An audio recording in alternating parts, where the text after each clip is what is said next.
Please be advised that there is material that will be presented that is not AA conference approved material. We believe that Joe and Charlie clearly state when they present material that is not AA conference approved.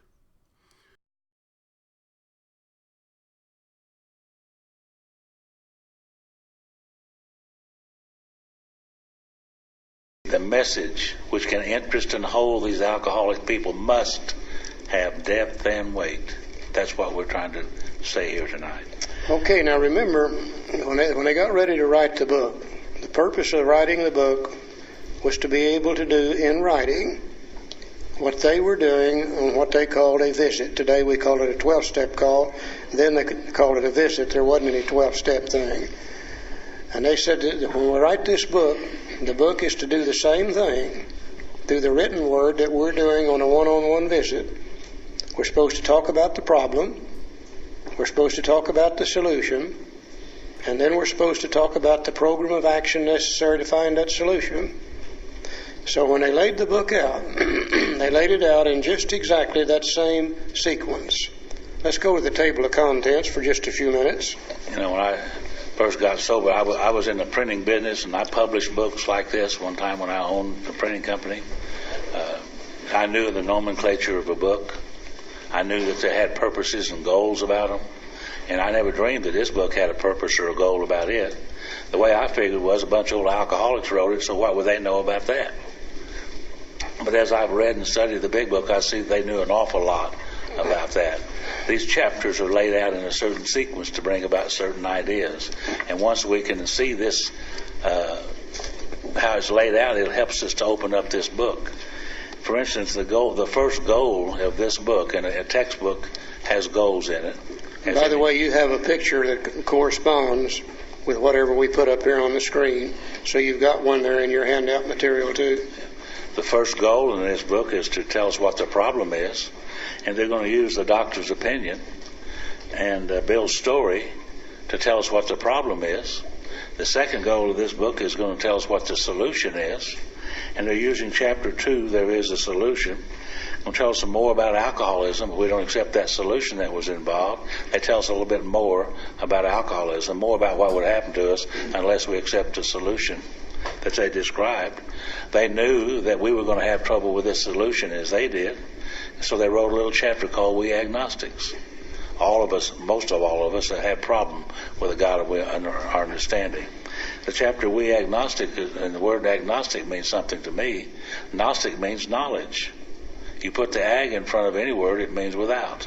Those of us who are without knowledge. The chapter We Agnostics. And it helps us to get over some of those old ideas that we might have had when we came here and give us some new ideas to think about. The third goal is the actions necessary to recover. Chapter 5 begins with how it works. The first step in recovery is step 3. And that's why chapter 5 begins with step 3. Chapter 6 is called into action. Not into thinking, but into action. And action is a magic word in Alcoholics Anonymous.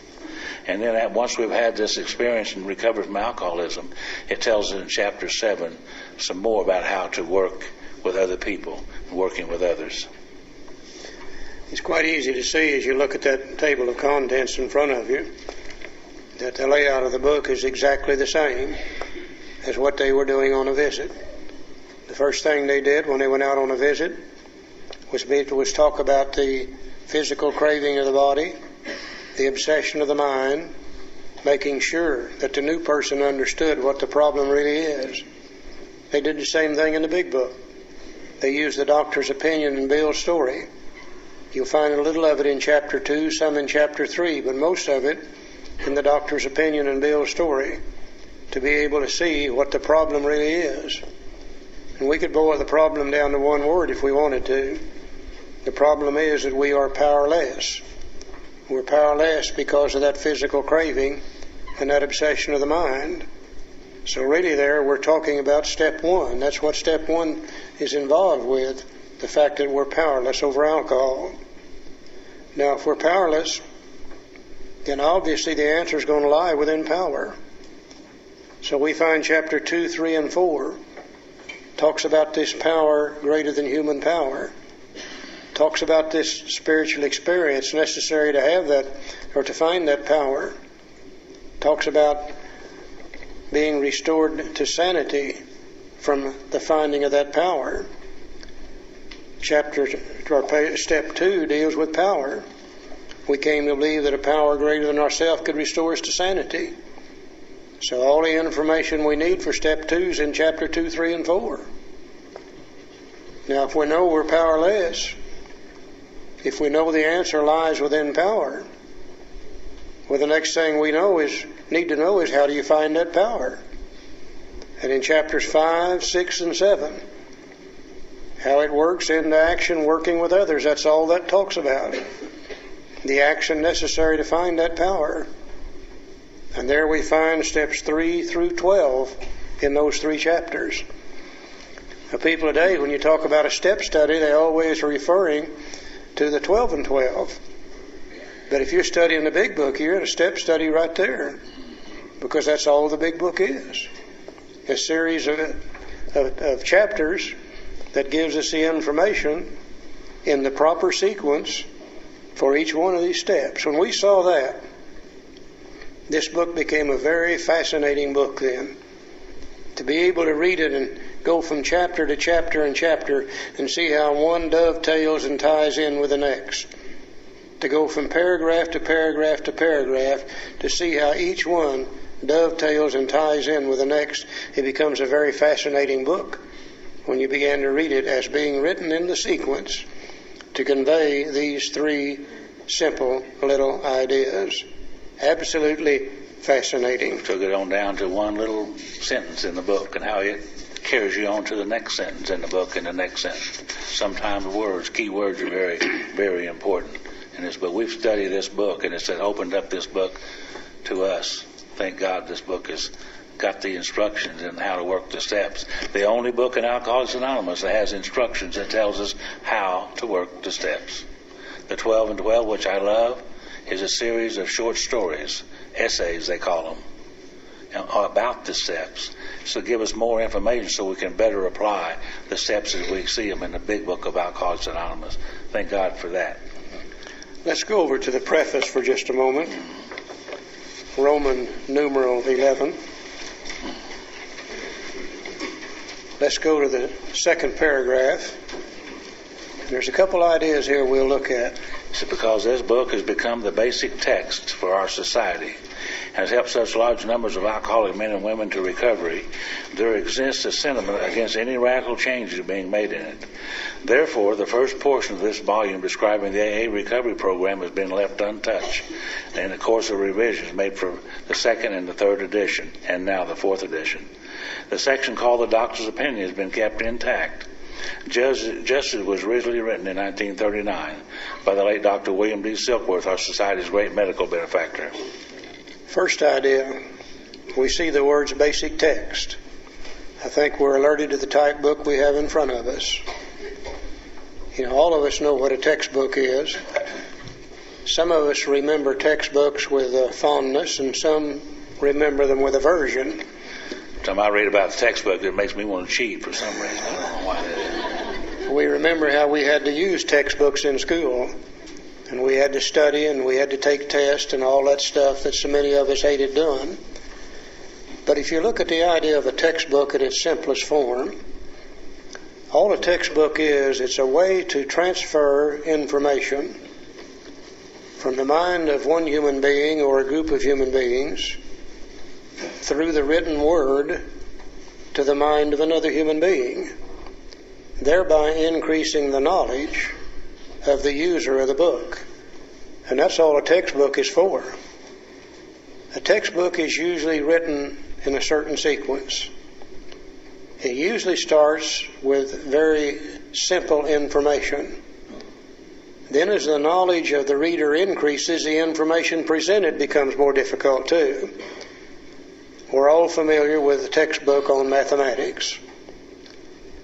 And let's say my friend Joe here knows nothing at all about mathematics. He can't add, he can't subtract, he can't do any of those things. Oh, he can count. He could count to 21 If he's standing there naked and got everything where it belongs, he could make 21. 20 and a half, actually. And I walk up to Joe and I say, Joe, I want you to take this textbook on mathematics. I want you to go to chapter 5 and work the algebra problems. Well, being a good fellow, he'll go to chapter 5 and open it up, and all he sees is just a bunch of marks on paper.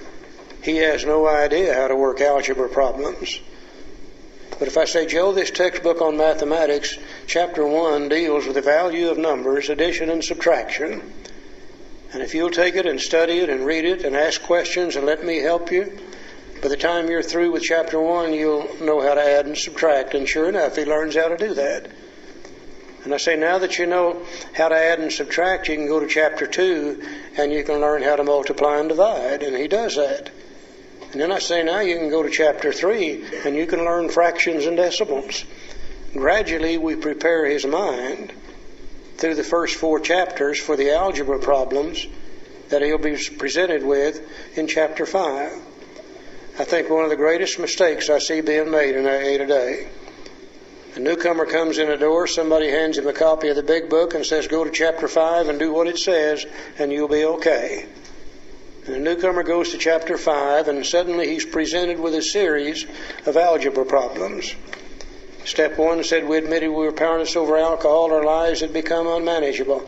The newcomer said, man, don't tell me that I'm powerless. I'm not powerless over anything. He has no idea what we're talking about. Step 2 says, came to believe that a power greater than ourselves can restore us to sanity. He said, don't tell me I'm crazy.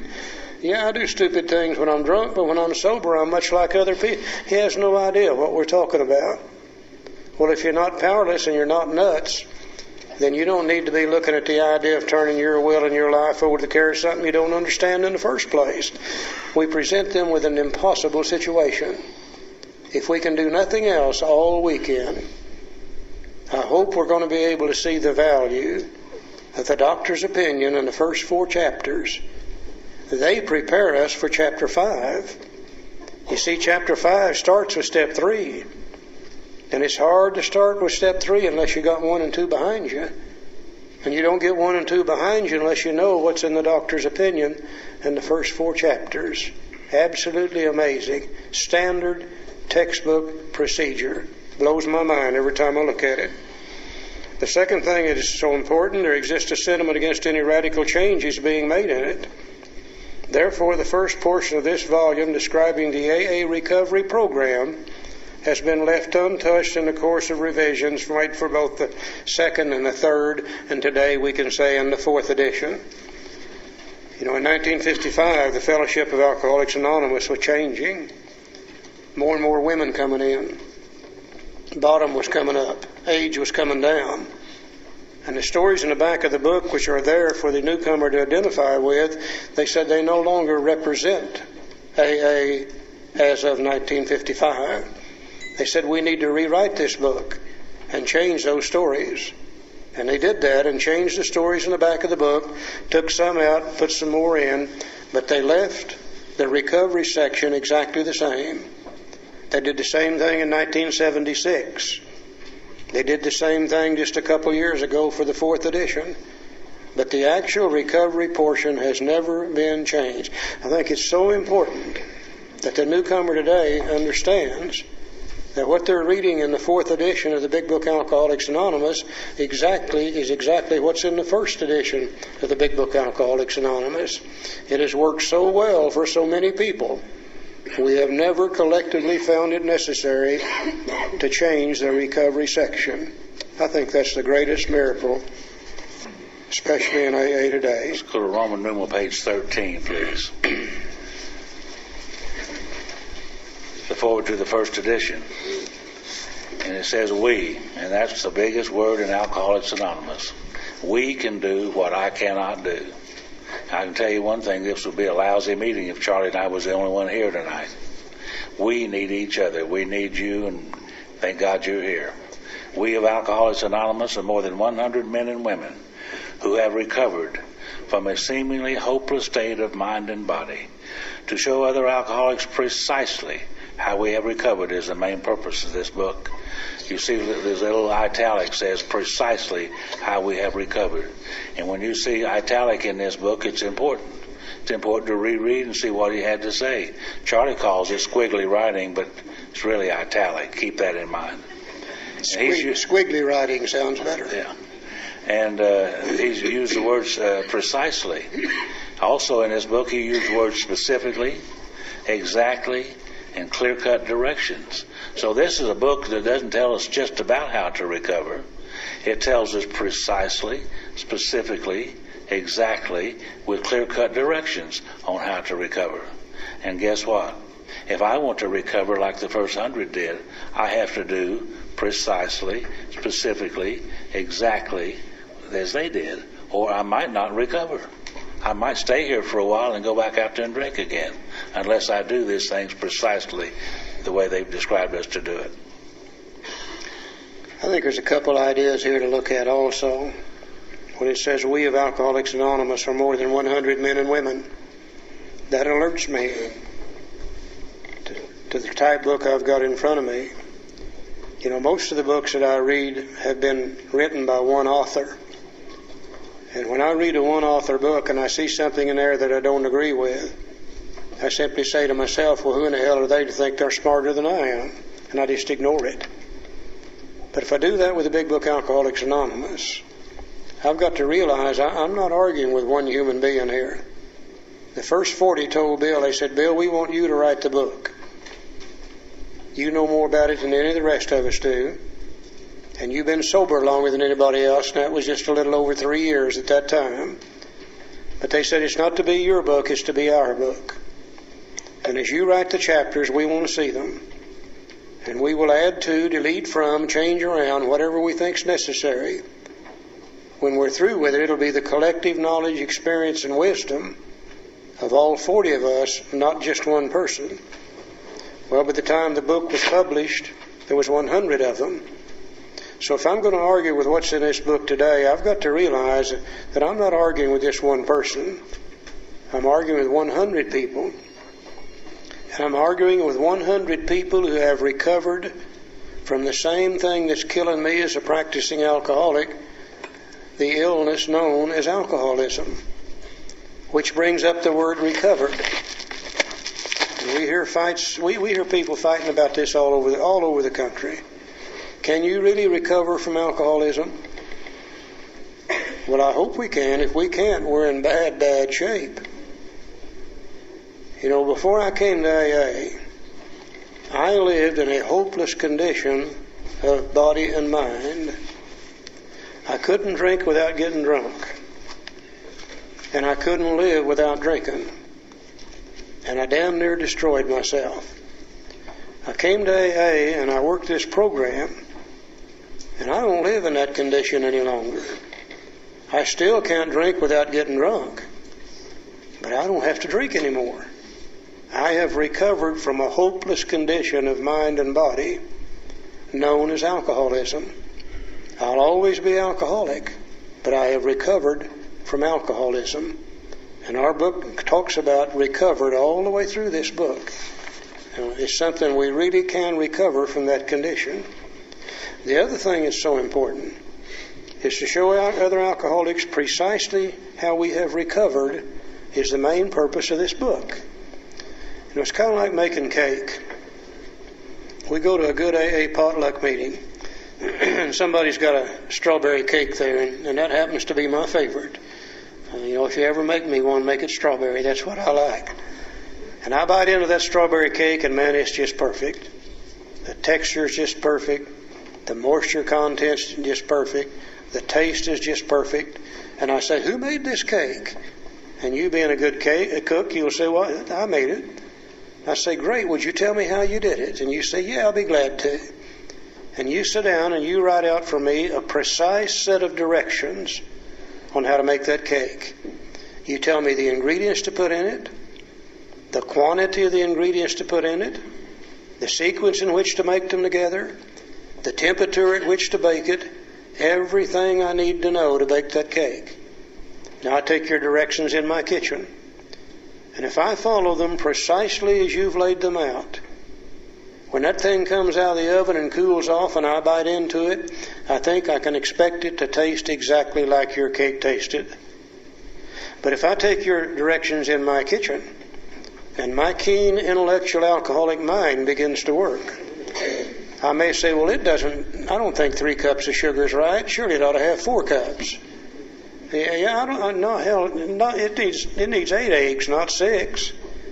I need to bake it for 30 minutes, not 18. I need to bake it at 450 instead of 375. When that thing comes out of the oven and cools off and I bite into it, sure, I'm going to be biting into a piece of cake. But I wonder how closely it would resemble your cake, which was my reason for making it in the first place. A precise, specific, clear-cut set of directions on how to recover from alcoholism. And that's what this book is all about, period. Goes on to say in a little later in that paragraph, many do not comprehend that the alcoholic is a very sick person. And I had no understanding that I might be a sick person when I arrived in Alcoholics Anonymous, because I stood in the back of the rooms and I held up the walls in the back of the rooms, because I had become everything I detested in a human being. And I couldn't look you in the eye or myself in the eye. Had no idea that I might be a very sick person. I thought I was a no good, rotten SOB. That's the way I felt within me. And I knew if you knew me, you wouldn't like me either, because I didn't like me. And so I didn't know what the problem was. Had no idea that it might be an illness until after we read the next chapter, which we're going to talk about, the doctor's opinion. And by the way, there was one little change that was made, major change, 1955.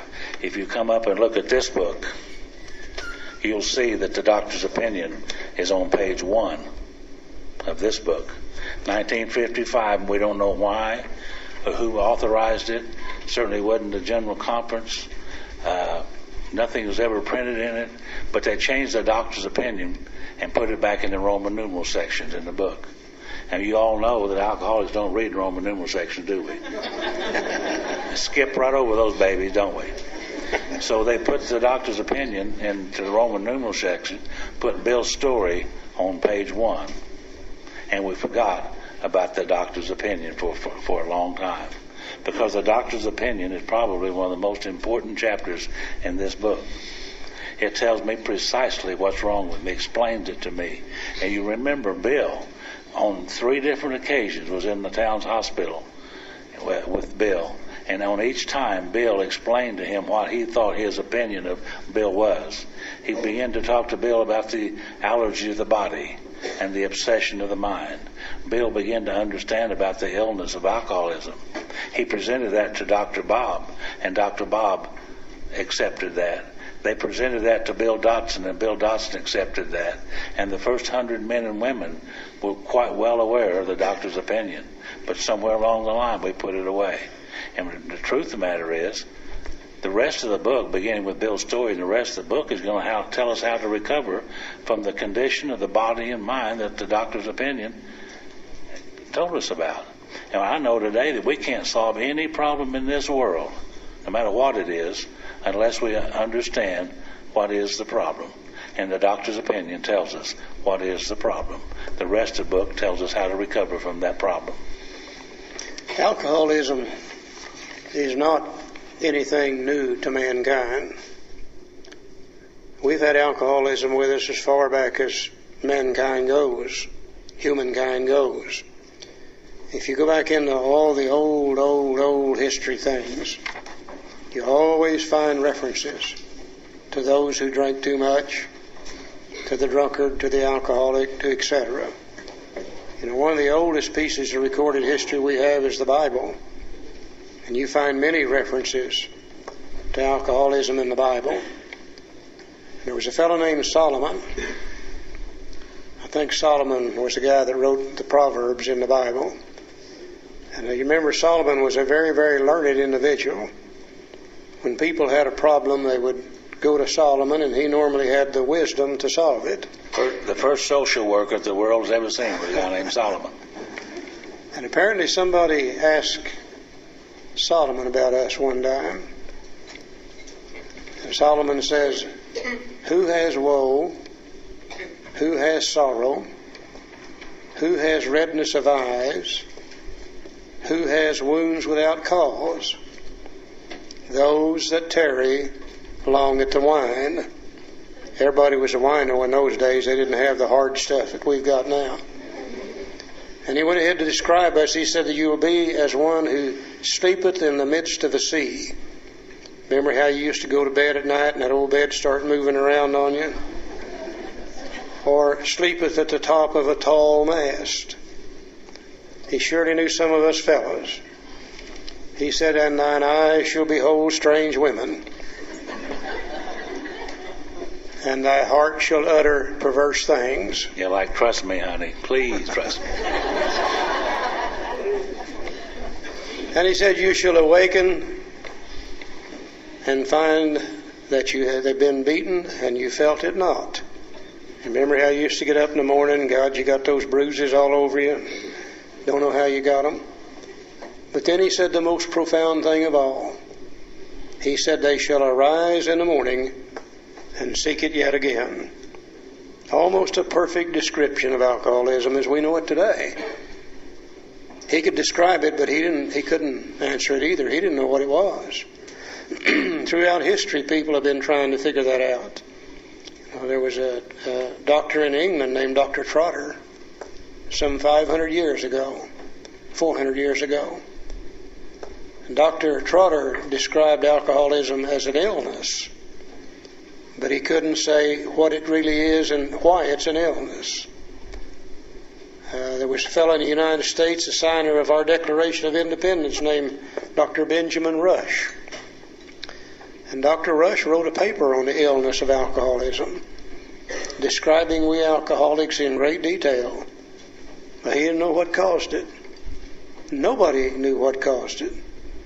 And because of that, all kinds of different solutions were applied to alcoholism, and none of them worked, because they didn't understand what the problem really was.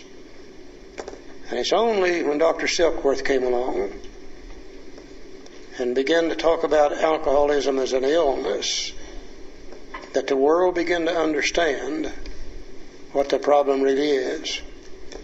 Dr. Silkworth was always interested in alcoholics, even way back in medical school.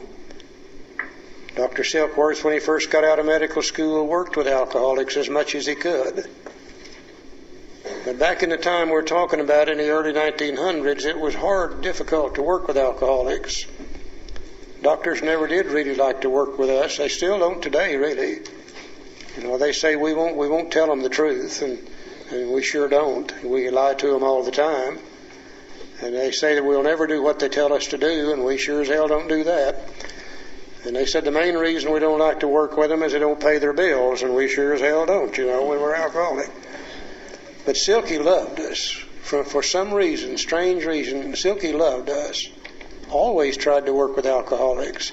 Couldn't make a living out of it, so he went off into another field entirely. But in 1930, with the great stock market crash of 1929, Silky, like everybody else, lost about everything that he had. And he had to find him a job somewhere. And there was a little drying-out hospital in New York City called the Towns Hospital, run by a guy named Charlie Towns. And he hired Dr. Silkworth to come to work there, working with we alcoholics. And Dr. Silkworth was working with us then on a daily basis, bringing us in, drying us out, getting the body built back up, seeing us leave there in 3 or 4 weeks. Next time he sees us, we're back in there drunk and worse shape than we were before, over and over and over. But some people he sobered up didn't come back. And next time he saw them, they'd still be sober people. And through actually working with drunks, Dr. Silkworth began to develop his ideas about alcoholism. Doctors today work with rats. Hell, Silky worked with drunks. He got right down there with us. And he began to develop these ideas about what alcoholism is. And now we don't know if Bill Wilson was the first guy he ever told it to, or if Bill Wilson is the first guy that ever really acted on it.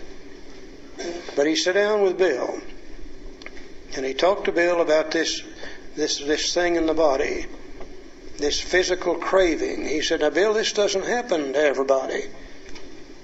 He said, a lot of people drink, and 1, 2, 3 drinks, and that's all they want to drink. But he said, a certain percentage of you that when you drink, it produces this physical craving, and they're unable to stop drinking after they once started. And he said, that's only half of the problem, though. He said, some of the people that leave here, I never see them come back. They go out there and they stay sober. But he said, it seems as though a certain percentage of you go out there and you're sober a while, and then you get drunk, and then you're back in here again, over and over and over and over and over. He said, there seems to be some power, some force in your body that demands and forces you to get drunk when you take a drink. And there seems to be some power and some force in your mind that ensures you're going to go back and try to drink over and over and over and over again. He said this doesn't happen to normal people. It only happens to 1 person out of 10. And he began to talk to Bill about the illness of alcoholism. Now, Bill didn't sober up because he didn't have a solution to it. It's only when Eddie came to see him and brought him the solution and the program of action that Bill sobered up. Then Bill talked to Dr. Bob, who had the solution, who had the program of action, but he didn't know the problem. And when he heard the problem, he sobered up. Then they took all 3 things to Bill Dotson, and Bill Dotson sobered up. And then they began to take it to other alcoholics and finally spread it through the book until millions and millions and millions of alcoholics have recovered from alcoholism, based upon the doctor's opinion. Absolutely amazing.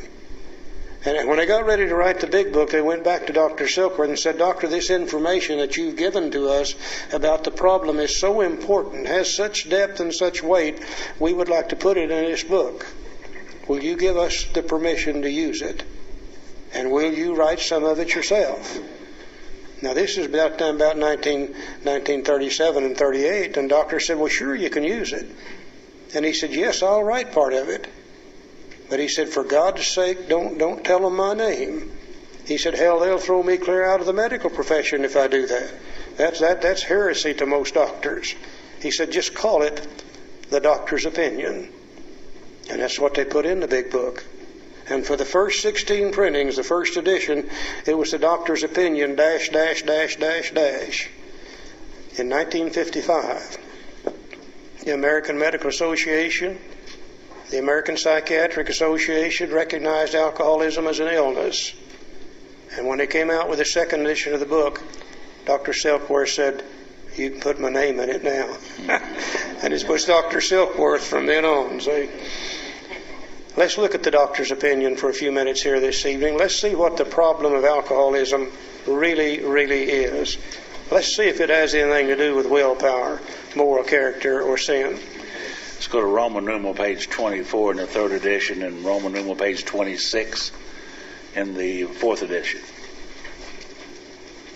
You know, as I said, the first couple of years of my sobriety, I was treating it as if it was a sin.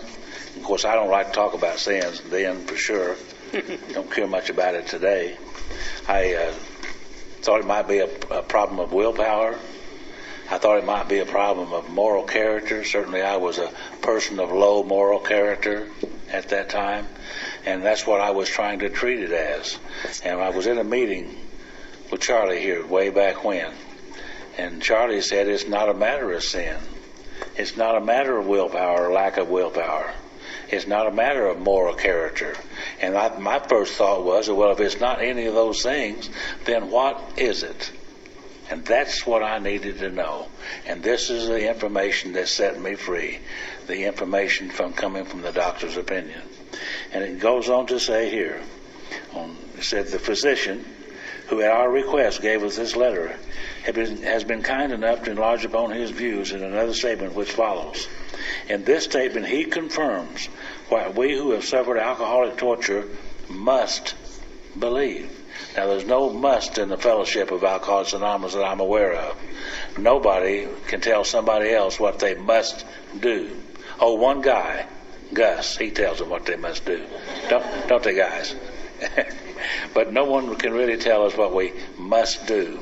But in this book, there's a lot of must in this book, and there's one of them.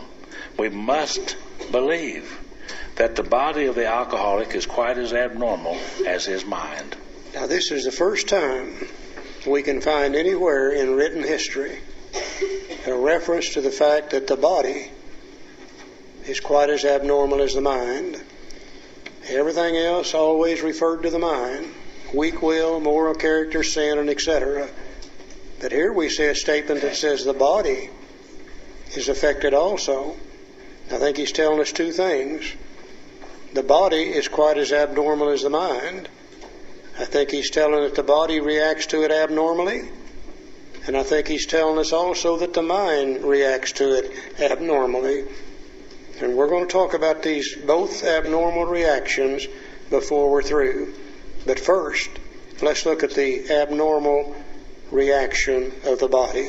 We're going to separate the body. We're going to talk about it in great detail. Then after that, we're going to talk about the mind in great detail, giving the problem, the physical allergy coupled with the obsession of the mind. It did not satisfy us to be told that we could not control our drinking just because we were maladjusted to life, that we were in full flight from reality or outright mental defectives. Now, these things were true to some extent, in fact, to a considerable extent with some of us, but we're sure that our bodies were sickened as well. In our belief, any picture of the alcoholic which leaves out this physical factor is incomplete. The doctor's theory that we have an allergy to alcohol interests us. As laymen, our opinions to his soundness may, of course, mean little. But as ex-problem drinkers, we can say that his explanation makes good sense. It explains many things for which we cannot otherwise account. Okay, if the purpose of a textbook is to transfer information from the mind of one human being or a group of human beings to the mind of another, increasing the knowledge of the user of the book, and I think that's what they're for, then it stands to reason the transference of that information between these minds is going to be based upon the understanding of the words that are used in the book.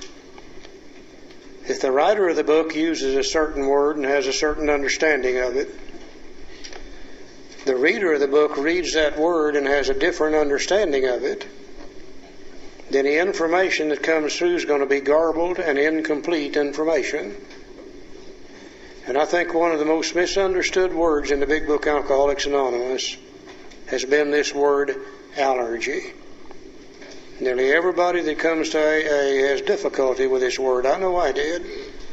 Because you see, before I came to AA, I knew what an allergy is.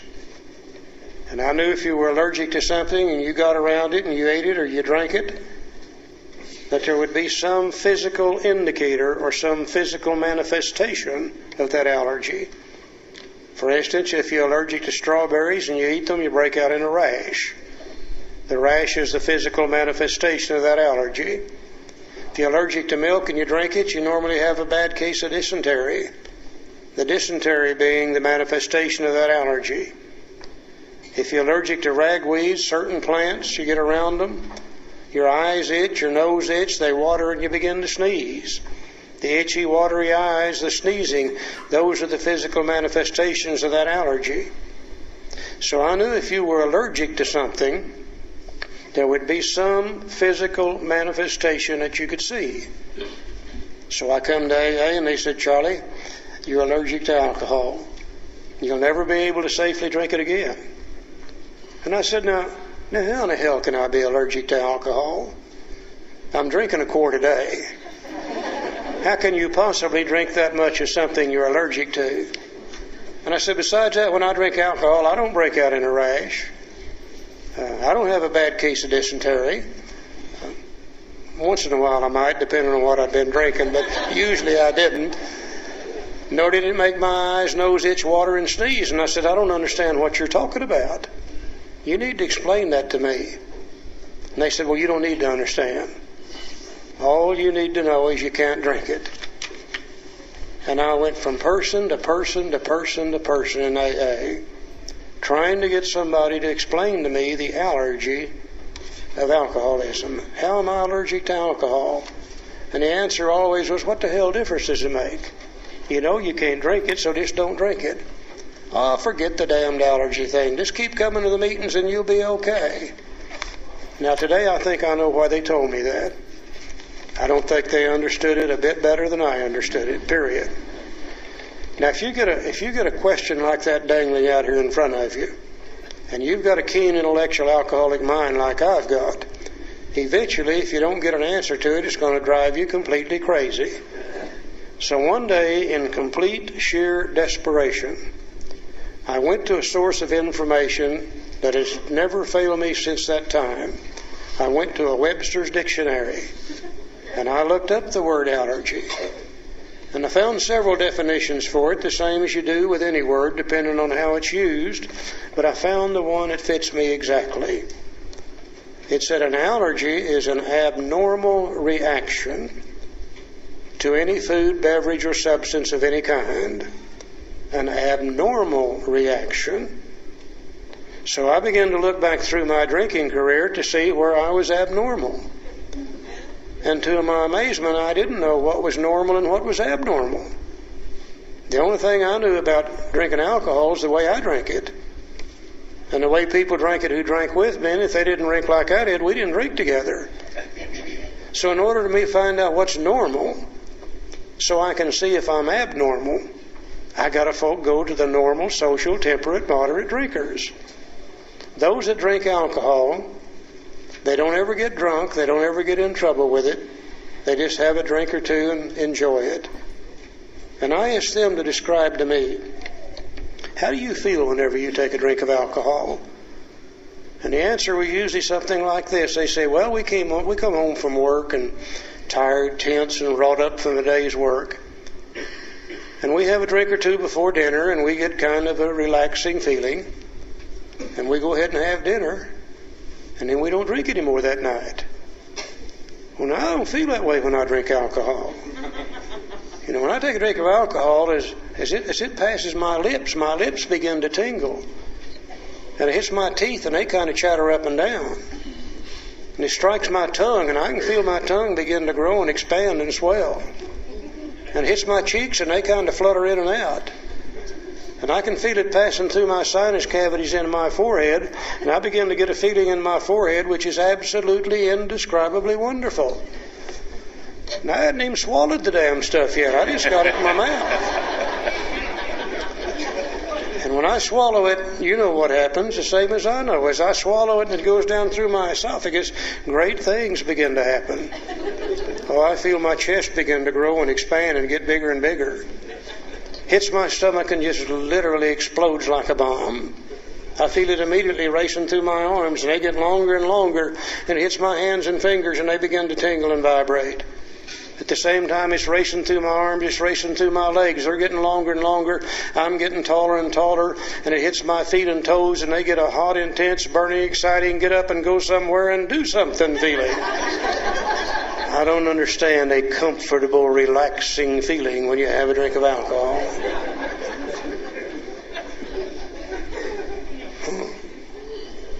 These people told me some things that absolutely blew my mind. They said, Charlie, when we have a drink or two of alcohol, we begin to experience a feeling of nausea. And they say we don't like that feeling. Therefore, one or two drinks is all we want to take.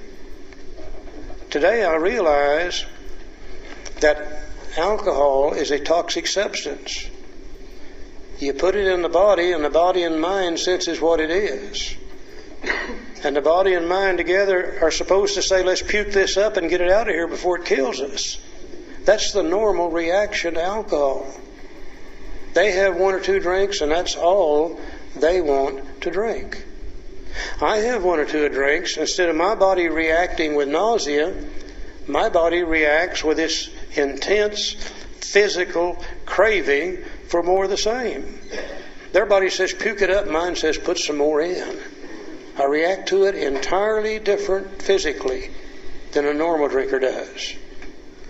They also told us, they said, in addition to getting this nauseous feeling, they said we begin to experience a slightly tipsy, out of control feeling. And they said, we don't like that feeling. Therefore, 1 or 2 drinks is all we want to take.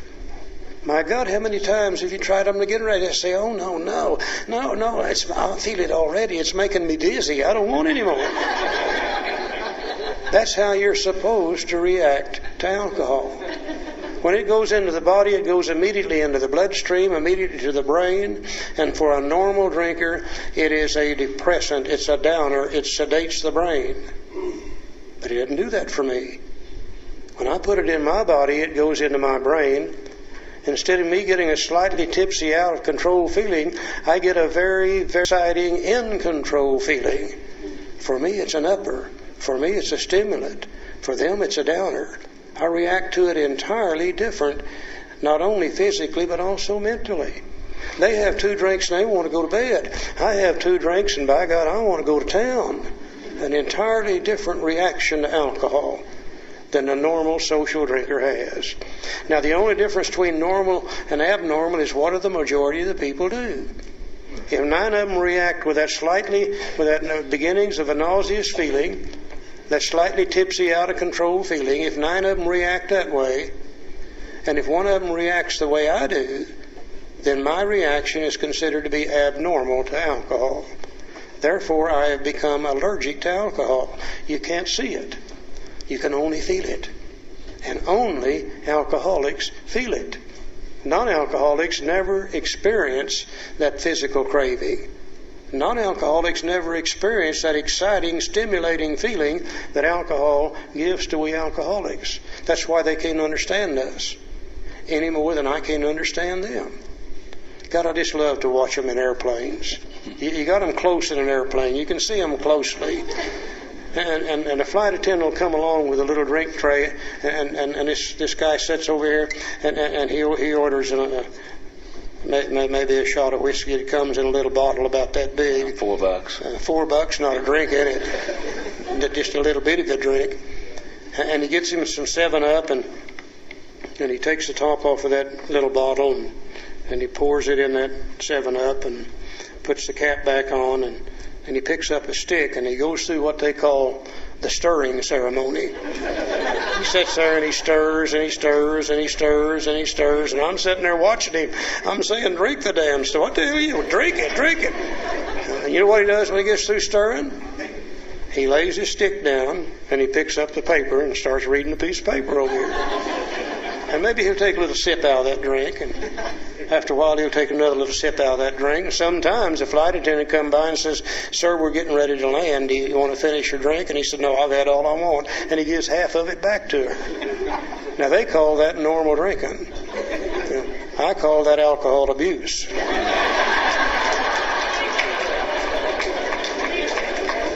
That's good. So let's read this again. In our belief, any picture of the alcoholic which leaves out this physical factor is incomplete. Once we start to drink, we crave more alcohol. The doctor's theory that we have an allergy to alcohol interests us. As laymen, our opinions to his soundness may, of course, mean little. But as ex-problem drinkers, we can say that his explanation makes good sense. It explains many things for which we cannot otherwise account. It explains to me, for instance, why I would go down with a bar with every intention of having 2 drinks. That's all I'm going to have. And I'm going to go home. I meant to do that because the night before I got home at 2 or 3 o'clock in the morning, and my wife was upset, very upset. Sometimes I'd come home and 2 or 3 o'clock in the morning she'd had my stuff thrown out in the yard. Y'all know what I mean by stuff, don't you? Dirty T-shirts, dirty shorts, shirts that need ironing and washed. They never throw out anything clean. I don't know why they do that. My first wife did that 4 different times and filed divorce on me 4 different times, trying to break me of drinking. So this explains many things which I could not otherwise account. It explains why I would go down with a bar accepting to say that I'm going to have 2 or 3 drinks and I'm going home. And I meant to do that. And I went down there and had me 2 or 3 drinks, and the next thing I know I had 2 or 3 more, and the next thing I know I'm looking at my watch, it's getting later and later, and finally about midnight I said, oh, to hell with it. I'm going to be in trouble anyhow, I might as well get good and drunk. you know. And I'd get home at 2 or 3 o'clock in the morning, and she'd be mad again. And I promised her I wouldn't do that anymore. And I got up to go to work the next morning. I said, I'm not going to drink today. I promised I'm not going to drink today. I get off work, and I said, well, just get a couple of drinks. He said, just a couple. I feel so bad. And I go down and have 2 or 3 more, and the next thing I know, it's midnight or 1 or 2 o'clock in the morning again. And I go home, and she's mad again. And this is repeated over and over and over. Explains many things which I couldn't otherwise account. I couldn't understand why I couldn't just go home like everybody else because of the allergy. Once I take a drink, it's virtually impossible for me to stop on my own willpower unless I'm pretty sick, and I have a pretty good reason to do so. Now, a good textbook never tells you something, but what it doesn't repeat itself. And it'll repeat it usually in a different manner with different words in a different way, but driving the same old point home over and over and over. He told us here on that page about the physical allergy. Let's go over now to Roman numeral page 26 in the 3rd edition and 28 in the 4th. He told us once over there, but you know how we are, and he understood. He's going to have to tell us again. He's afraid we're going to miss it over there, so he's going to tell us again over here. Okay, the top paragraph on Roman numeral 26 in the 3rd edition. See, we believe, and so suggested a few years ago, that the action of alcohol on these chronic alcoholic is a manifestation of an allergy. I was pronounced a chronic alcoholic one time. I didn't like that word then, don't like it now. But I understand what it means. Chronic simply means doing something over and over and over again. So I was a chronic alcoholic. And that the phenomenon of craving is limited to this class and never occurs in the average temperate drinker. Those people that Charlie talked about, the 1 out of 10. These allergic types can never safely use alcohol in any form at all. And once having formed the habit and found they cannot break it, and once having lost their self-confidence to reliance upon things human, the problems pile upon them and become astonishingly difficult to solve. Okay, now if you're allergic to strawberries, that manifestation is a rash. If you're allergic to milk, that manifestation is dysentery. If you're allergic to ragweeds, that manifestation is itchy, watery eyes. If you're allergic to alcohol, that manifestation here is referred to as the phenomenon of craving. He calls it a phenomenon because he didn't understand it. It's the actual physical craving that's developed in the body after we've had a couple of drinks. And it's very important that we look at the word craving and understand it as used in the book. A lot of people say, well, I came to AA and I craved a drink for 3 years. That's the wrong use of that word in the context of the big book. They needed a drink, they desired a drink, they wanted a drink. In the big book, the only way an alcoholic can crave alcohol is put it in the system first. Then the allergy takes over. The phenomenon of craving develops. The actual physical craving comes into being after we've had a couple of drinks. And it's manifested by what he calls the phenomenon of craving. And only alcoholics feel that. Non-alcoholics never feel that. Now let's go over to